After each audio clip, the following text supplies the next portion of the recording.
Cutiespectives is now available on these podcast platforms. I've been told in not so many words that I had a good voice. So, I mean, yeah, it's literally just because people have been telling me, oh, like, your voice is great. Like, you should really do something, you know? You do have that kind of like butteriness to your like voice. It just feels like it would be something suited for radio or even those ASMR videos. The one thing that everybody has mentioned was you should try ASMR. I don't know how to feel about that, to be honest.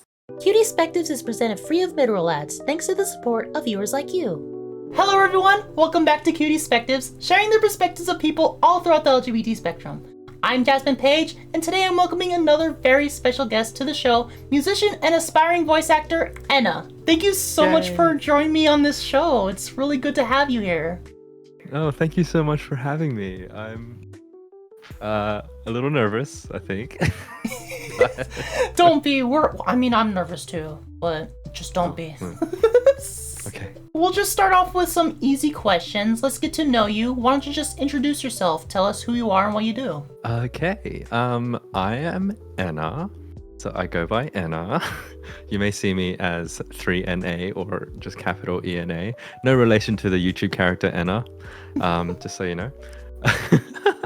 I am a hobbyist musician, video gamer, and aspiring voice actor. From those, you can probably guess my general likes and things that I enjoy. I'm sure we can all kind of guess your general likes just by looking at your avatar right now. Yes, very true. Yeah, I mean, that was also drawn by a good friend of mine, so. Right, links to them and down in the description as well, on top of yours. Yeah, I'm not sure what else to really bring up, but that's as brief as I can make it without getting into too much. Well, why do you call yourself an aspiring voice actor? Like, what exactly does it mean? Where is the line that you draw between aspiring to professional? Well, I don't really have my name on credits so far. I would say that means I'm aspiring. I've done a little bit of things here and there. There was one project which did sort of kickstart the journey, I suppose. And it was a very brief YouTube short by Minbit, if you know who that is. They're an animator and they make these cute little skits, and I voiced a extra, I guess. On one of those. Nice.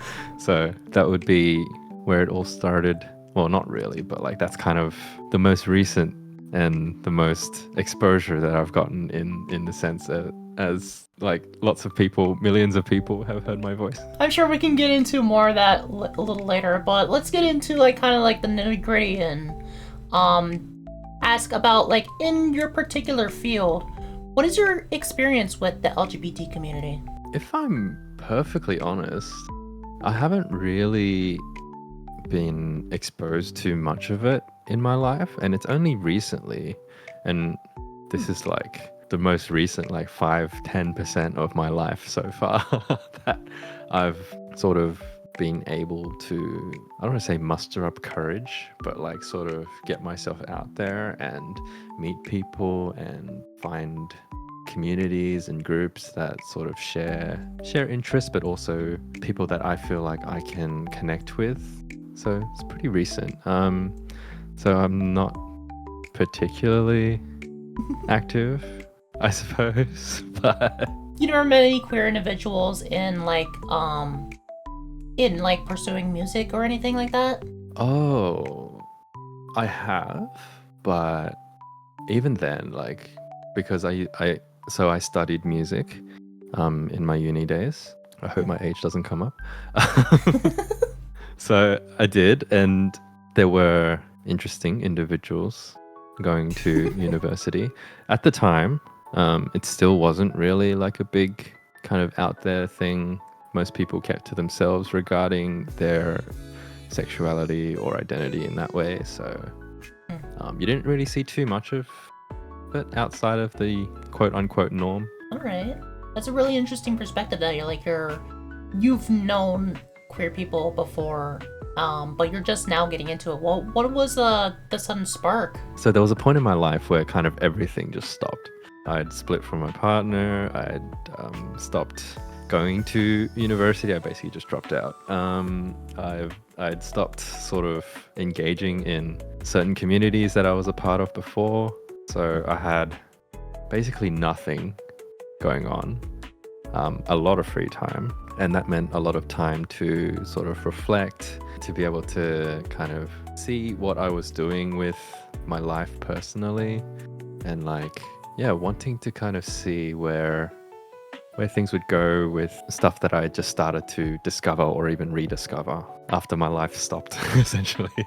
That's great. I'm glad you found like your own peace in like the LGBT community. Better that than a cult. Oh, well. Okay, no, sorry. I haven't been part of a cult or anything. Yeah, I apologize if I'm being hyperbolic right now. I just got like a wall of weird energy right now. That's so good. So in your opinion, what are your thoughts on the community as a whole? Personally, like the people that I've been speaking to, the communities I've engaged with have been very friendly. They've been very open. I've loved like basically all the conversations and things that I've been a part of and experienced so far. I feel like it is kind of by design, but like the community is so diverse and there's so much perspective coming from it, and it really feels like I'm not alone. As unique as circumstances can be, I feel like there is always somebody that shares at least some aspect of what you might be going through or what experiences you might have and things like that. So it always felt very much like a safe space, especially for someone like me who was initially exploring all of that stuff. Yeah, so it was quite good. That's very heartwarming to hear, because like it's really like that's like the biggest step in any individual's life within the community, is actually reaching out to these groups. And when you do that, like you do discover like there's so much love and warmth with people who like had shared these exact same experiences that you would. And it's great that you like see like them as individuals and their varied perspectives and everything, because like I feel like there's a big stipulation in certain people's minds that anyone who's in the community, they're not autonomous or whatever. They're all hive-minded. And that's maybe like a thing for anyone looking into any community that they're not familiar with. But once you actually get to know people in any community, you'll see that like everyone is their own individual person and no one is robotic in any way. Unless they're brainwashed in a cult. I'm sorry, no more cults stuff. I gotta stop watching those documentaries. Oh no. Alright, but you are from Australia. How is the LGBT community like in that area? So your mileage may vary. I am but one of many queer people in Australia, in Sydney specifically. You know where I live. Doxed. So Australia is quite a big place, as you may know. And the thing is, like, so with Sydney, I felt like the community was harder to reach in Sydney. And that's mainly because the focus in the city is different, if that makes sense. Like when I think of Sydney, I think of business, I think of speed, I think of just getting your work done. If I had to compare it, it's almost like what I think of like New York, for example. It's very bustling. It's very just point A to point B. No one's really stopping to smell the flowers, that kind of thing. So that always made me feel like it was harder to find like-minded people in Sydney. Whereas if I'd go to like Melbourne, for example, it's a lot more open, in my opinion, over there. But yeah, just speaking of Sydney, it really does depend on kind of where you're looking as well. And despite being a relatively small city, in my opinion, even being 40 minutes away from the CBD can really affect the kind of communities you have. CBD as in the central business district of Sydney, which many would just call the city. There are pockets of communities, I feel like, or suburbs even. If you know anything about Sydney, you might have heard about a place called Newtown, which is usually what people think of when they think of like alternative fashion, queer community, that kind of thing. Surrey Hills, Darlinghurst, King's Cross, to name a few. So there are usually pockets of places where you encounter more of a LGBTQ friendly community. Okay, so Australia is no limit to where you can like come out and meet these individuals, right? I do think it's maybe it is just me personally. I found it quite difficult to engage in a physical community in Australia, in Sydney. Mostly it would be like finding, for example, joining a Discord community, for example, and then meeting people online there and then being like, oh, hey, where are you from? And then you find out you're actually quite close. So you go, hey, let's meet up. And that's usually how the way things go, at least for me. But it's funny because that's only happened in like places like Melbourne, not Sydney for me. So I would meet people who are from Melbourne and I would go to Melbourne to meet them. So it was more like that, yeah. That being said, I have met people in Sydney and they've been lovely. I would say it's maybe not the easiest thing to do to sort of engage and get in touch with the community here, but it's not impossible. Do you feel like Sydney in particular has like a sparse LGBT community, or is it just like the kind of culture around Sydney? I mean, I personally don't want to make like blanket statements about the city because as far as I know, there could be a bustling scene here and I just don't know anything about it. Maybe I just don't hang out in the right places, who knows? I mean, I am quite a private person to begin with, so like I don't usually just go out to places and for like no reason or whatever. So I have found that people do tend to just focus on different things, I feel like, in Sydney. With my upbringing and like my background, it did make it a little bit more difficult, in my opinion, to meet with people who are queer and like actually engage with them and not just have like a sort of surface level connection kind of thing. It's great that you like found that community though, like eventually. Like I know it can be difficult, especially like for introverts. Like I myself am an introvert as well, and I guess it was like a little sometimes it is still daunting to like reach out to like various LGBT communities like around different cities even, and like meeting individuals. Sometimes it can be like a daunting thing, but like it's always just like you gotta rip off the band-aid and you know, you'll find your people and you'll be much happier in the end. But speaking of like your private life, let's kind of address the elephant in the room. You're currently communicating with me under the veil of an avatar. Why do you prefer to use this avatar? Yes, so it's not for any particularly special reason. I am quite wary of my digital footprint. That being said, if you do look up my socials, I'm sure there's lots of pictures of my face and all that out there. There is. I've seen it. But in general, I sort of have this preference, I suppose, to just have an avatar because I think like a lot of people that I do still have, I don't want to say issues, but I do have sort of a complex about how people view me and the way I see myself and the way I want other people to see me.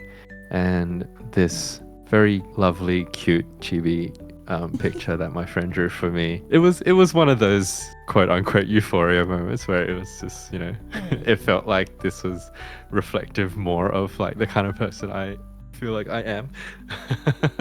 100%. I mean, like looking at like seeing your face on like some of those photos, like you do kind of give off the same kind of vibes as this avatar.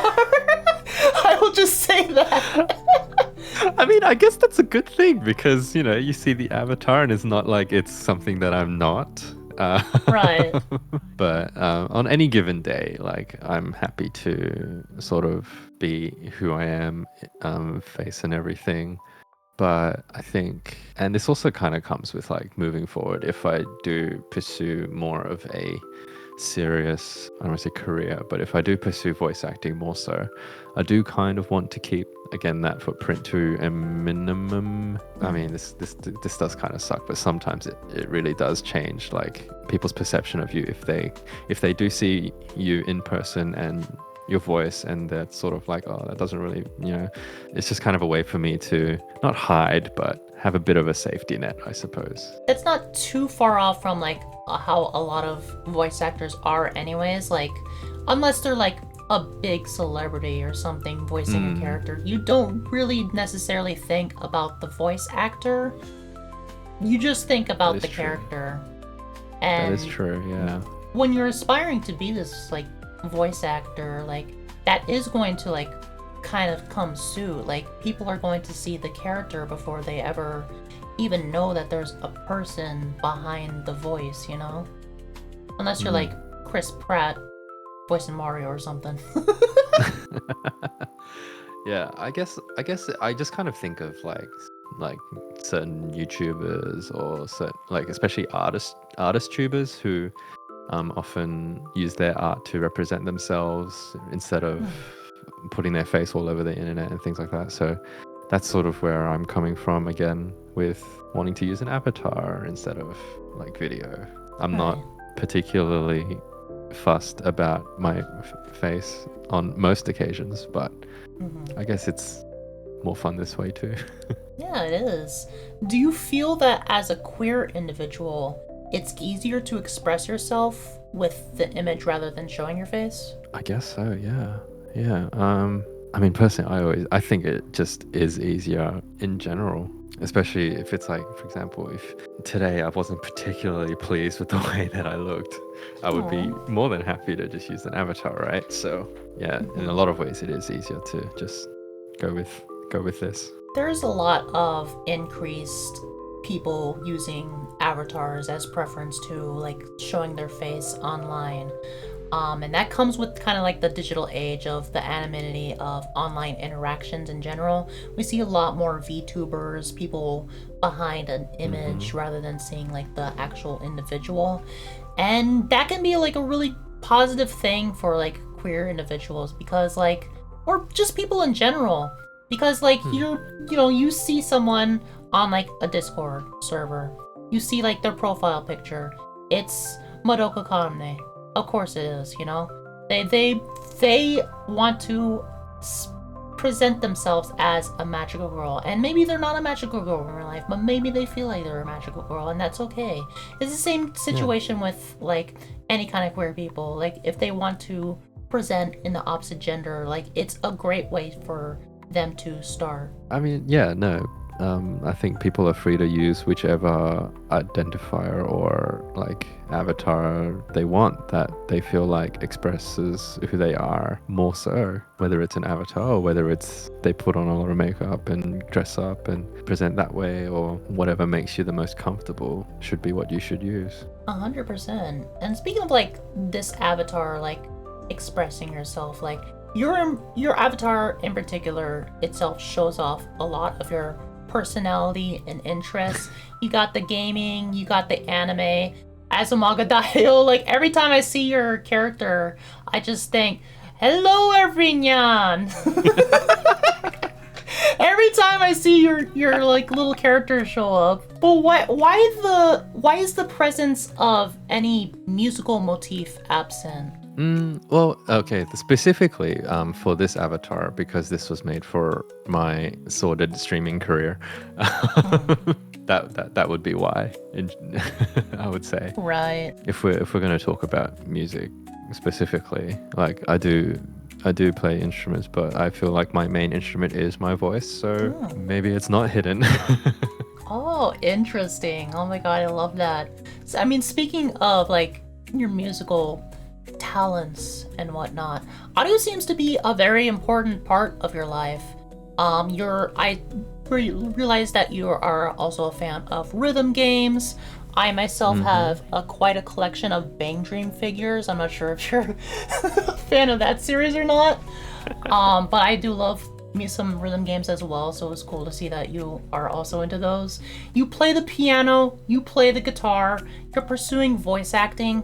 Why are you so drawn to the medium of audio? My family's always been quite musical. So growing up, there was a lot of music, sound, etc. going on in the household. So obviously that's been a big factor. I guess growing up as well, I've always loved music. I loved grabbing whichever MP3 player that my older brother would discard because he got a new one and then being able to use that. That was great.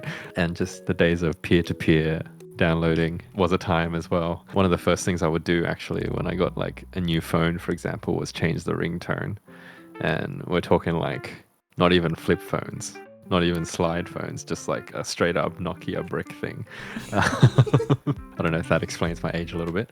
A little bit. But yeah, just like growing up, loving music, being exposed to a lot of music, learning about audio engineering from a young age. So, I mean, obviously, the all-encompassing term.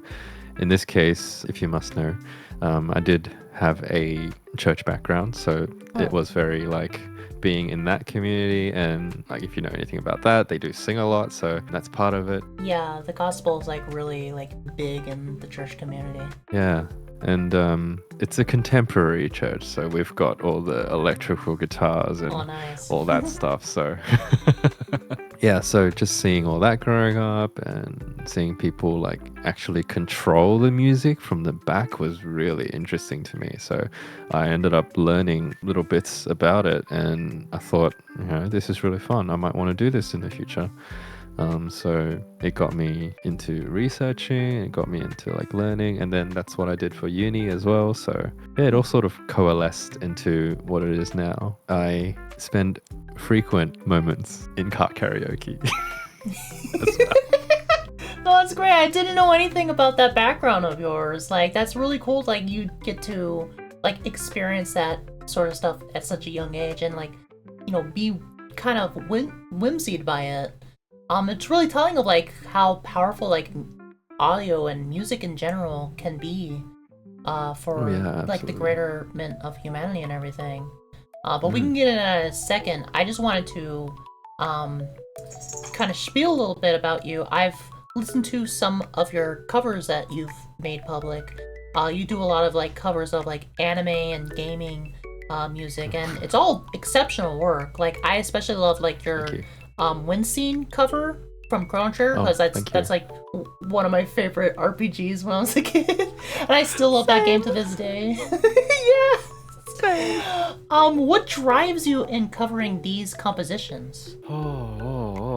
That okay. So if we on the topic of that particular cover, that was actually like something that I tried to learn when I was growing up, and I was never able to play the whole piece. And as you might imagine, it frustrated me to no end.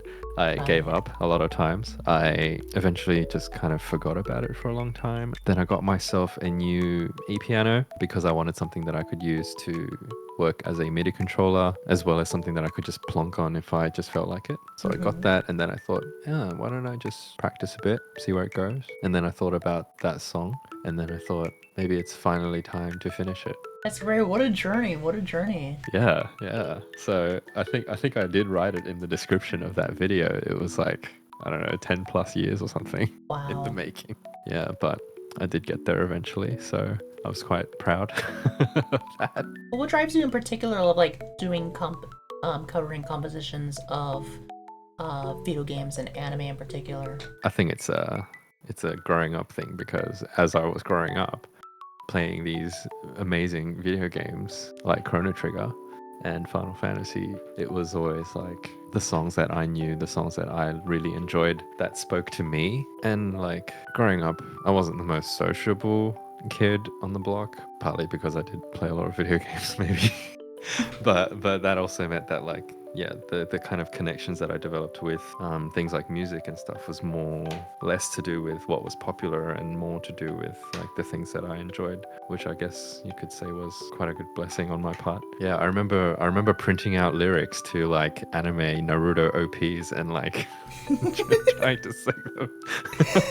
Oh my Same. Well, do you plan on ever composing or releasing your own music in the future?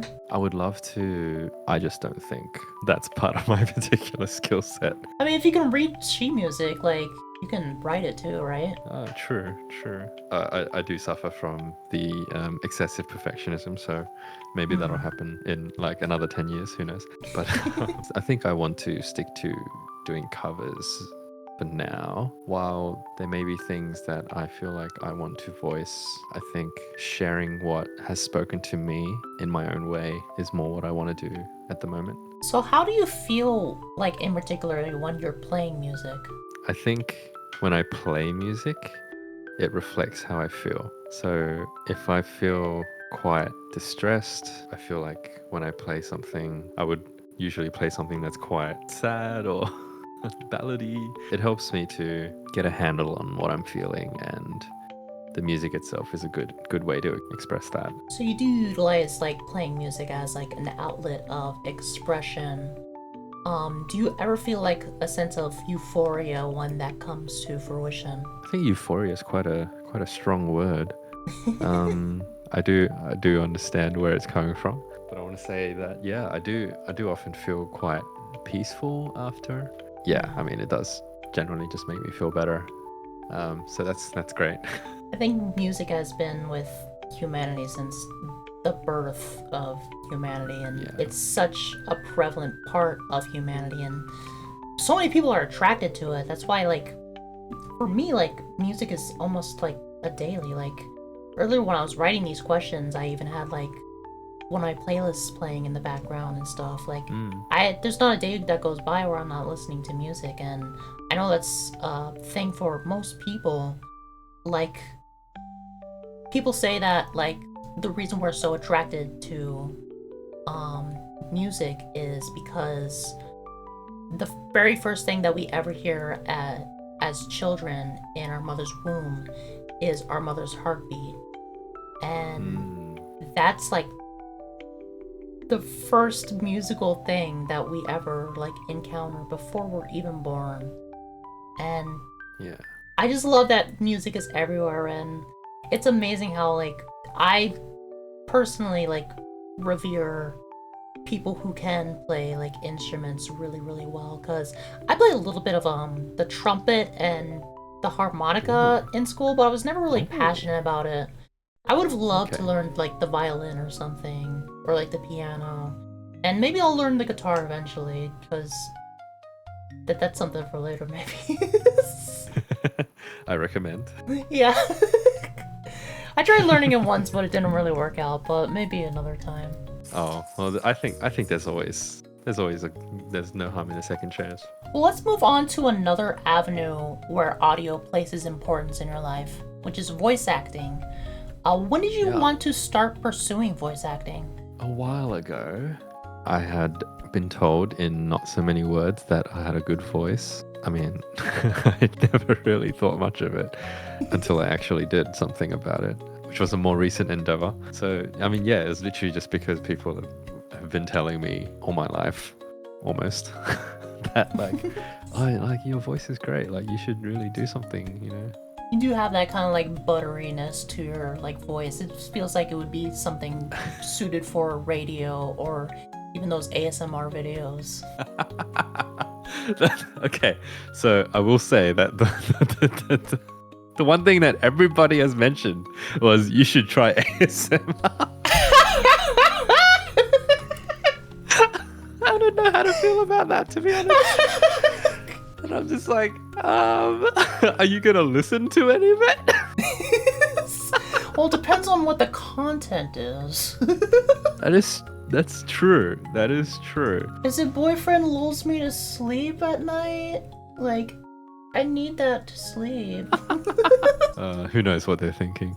Since there's not a lot of your voice out there in the form of like a demo reel or anything. Can you give us a quick demo reel? Like, show us what you got. Oh my goodness. Where do I even start? I feel like I need a script. You start by introducing yourself and like, hello, my name is Jasmine. Then this is my demo reel, and then you read like a quote or something. I don't know. I don't listen to a lot of them. Well, actually, in my streaming days, I did voice a lot of the. I played a lot of RPGs, so I did voice a lot of the characters that showed up. Oh. So if there's any clips of those out there, I'm sure you'll find that. But okay, I can sort of do maybe impressions of famous film characters potentially. Yes, let's hear it. Oh, okay, you know what? I need to pull up a quote. I think. Yeah, take your time. Sorry to put you on the spot and everything. Oh, you put me on the spot. I just thought it'd be entertaining for the video. You really put me on the spot. Hello, everyone. My name is Anna, and this is my reading. Okay, I'm trying really hard not to laugh. Oh man, I'm sorry. I'm so sorry. This is so. You're good. Take a breath. How could I be a voice actor if I can't even do this little thing? Actually, maybe this will be fun because you can try to guess who it is. Although it's probably pretty obvious.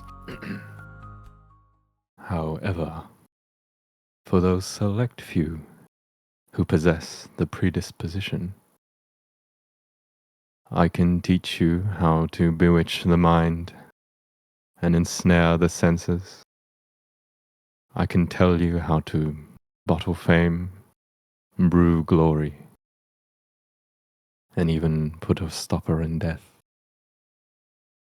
And then again, maybe some of you have come to Hogwarts in possession of abilities so formidable that you feel confident enough not to pay attention. Mr. Potter, our new celebrity. There you go. Chills. That was so good. I'm not familiar with the character that you're portraying though. That was the first time that Harry Potter met Professor Snape. Oh, Alan Rickman. Oh man, I love Alan Rickman. Yes. Yes, I cannot do his voice justice, I'm afraid, but No, it was still a great read. Like I got chills on like some of those moments where you were like getting into like this kind of gritty like undertone. It was really good. I think that was cool. Thank you. I understand that a lot of voice actors are asked to take acting lessons on top of seeking voice lessons, as it is a performative art. Do you have any experience in any kind of performing arts like that? Unless you count the fact that I've been faking my whole life. No, I'm just kidding. No, I have no acting background. Although I will say my father did want to be an actor at some point in his life, but I don't think that counts. Maybe it runs in the family. No, but no, I haven't taken any lessons or anything like that. So it probably behoove you because like I've taken like a lot of acting classes myself, and I've done a lot of like performative arts in the past, and like there are certain things about like your breath and how you hold yourself that you're not really aware of until like someone like straight up teaches you that to like pick up on those things. But I mean, you did do streaming, which is like, in a sense, like you did do some kind of performance on camera before. I suppose that's true. Now, as a queer individual, how does voice acting relate to your personal gender expression? Oh, I never really thought about that. But I guess part of my desire to be a voice actor, or wanting to get into it, was through, in particular, like cartoons or / anime. Like, and when I say cartoons, obviously, I mean in the sense that we usually refer to Western animation as cartoons. Right. So that's how we'll refer to it. When it comes to like cartoons, growing up, even now, just thinking about the different characters that are portrayed in these cartoons. And like obviously because it's animated, you do get a lot more creative freedom in how those characters are presented and expressed. I want to highlight in particular Steven Universe, because obviously that's a very potent media in the queer community. So thinking about, you know, shows like Steven Universe or even there were some other ones. Adventure Time. I guess I'll just use Steven Universe as an example. Adventure Time. Adventure Time. Adventure Time. The Yeah. OG. There you go. Sorry. No, I don't know why that just didn't pop into my head. Rebecca Sugar, obviously writer on Adventure Time. Oh my god. Yeah, but wanting to be a part of that and to step into a character that, for example, would have potentially a lot of these struggles and or things they have to deal with in their life, whether it's a straight up queer struggle or whether it's an allegory to certain things. For me, that would be like the ultimate way for me to express my own position, my own views on it, I guess. I feel for like some certain individuals in the queer community, it can be maybe a little difficult to get your foot in the door. I don't know any like kind of personal experience, and I don't want to like fabricate some kind of like false narrative or anything, but I feel like especially for people who like go through like voice changing, like using a completely different voice than what was given to you, it's difficult. It's difficult to like find your voice in particular, and like for me, like using this voice and everything, it took me years to like settle down into something that has the kind of quality of like having more than just like a monotone. You know what I mean? Absolutely. So I feel like for like certain like trans or genderqueer individuals or people who want to like portray a different maybe hop to different genders or whatever. Yeah, I mean it depends on the individual, but I don't know how I'd like to know how that particular aspect is. Like, you don't have any like in particular like experience with something like that, do you? I guess now would be a good time to mention that I personally do identify as gender fluid, not conforming, and my voice is also definitely a part of that. As you can tell, I wouldn't say this is my natural speaking voice. If I were to use my natural speaking voice, it's a lot lower. And yeah, this is usually how I just address people in general. so I am raising the pitch a little bit for this particular thing. And it's funny that you mentioned things like voice training, because I am also going through a little bit of that and working on being able to use my voice in different ways. And for me, it's like half. Like I feel like it's half I just want to be more versatile with my voice kind of thing, and it's also I want to have a more affirming voice for like whichever gender I'm presenting here and there. So I will say it doesn't bother me too much, but it would be nice.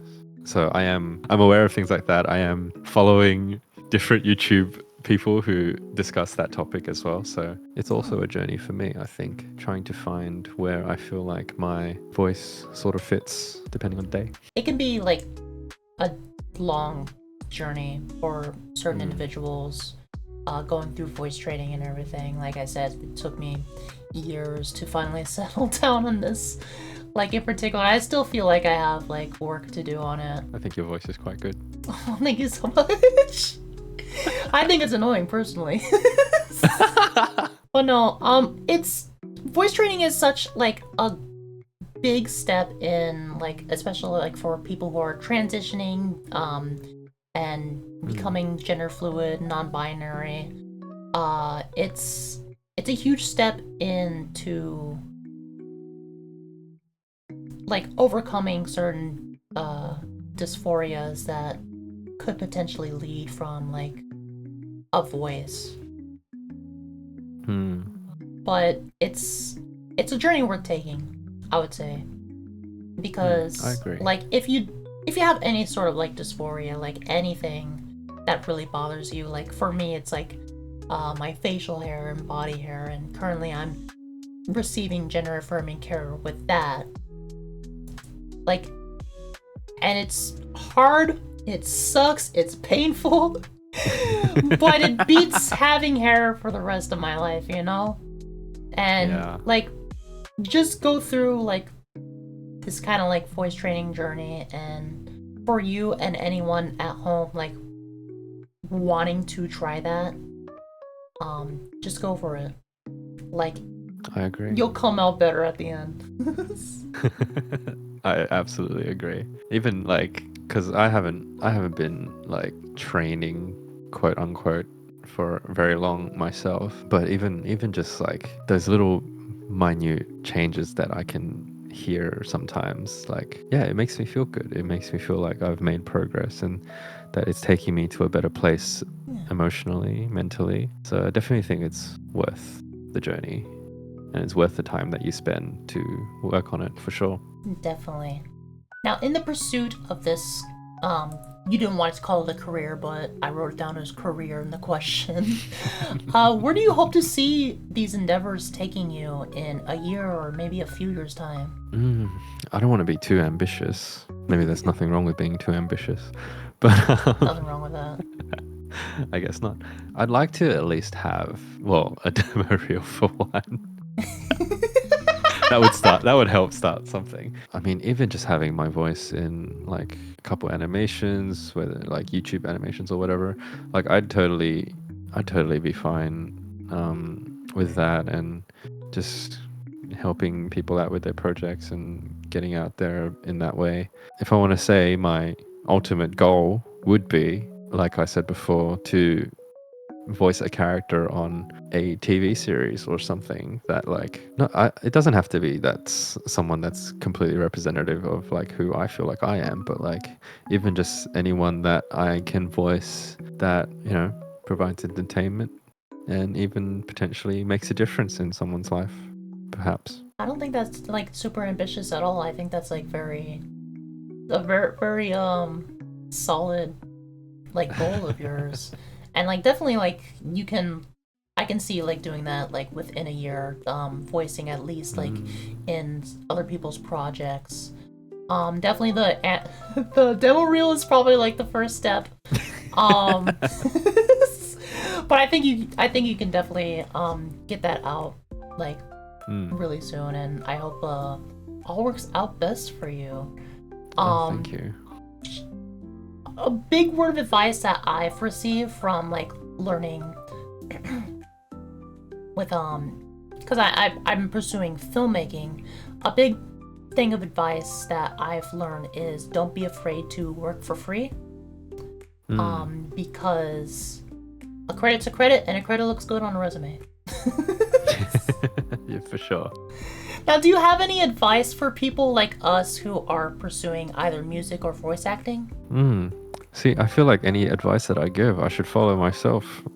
Cough, cough.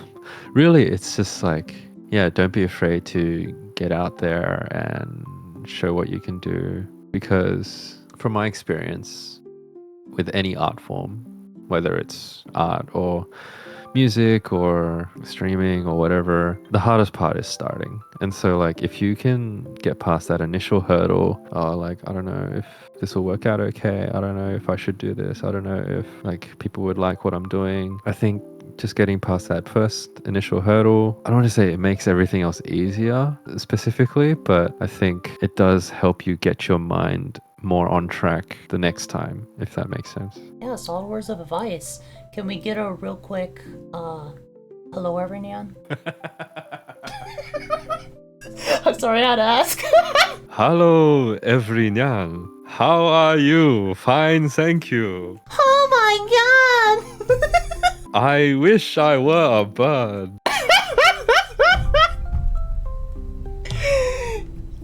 Winter the gamers, woo! Alright. Alright, that about wraps up my questions. Thank you so much for being a part of the show. Remind everyone where they can find you. For future voice acting content, you can find me on YouTube. That's at Enasong. That's Enasong. You will recognize it because of the Chio's dad avatar. And I suppose my Instagram, which is at e.na_song. I hope you remember that. Yeah, so that'll be where I'm most active, and hopefully, I'll tell you what. Actually, there are a couple of things I might be working on that might come out relatively soon. So stay tuned, I guess. Thank you so much again. Please go check them out in the link in the description. Show them all the love and support. This has been Cutiespectives. I'm Jasmine Page, and I'll see you all again with another special guest next month.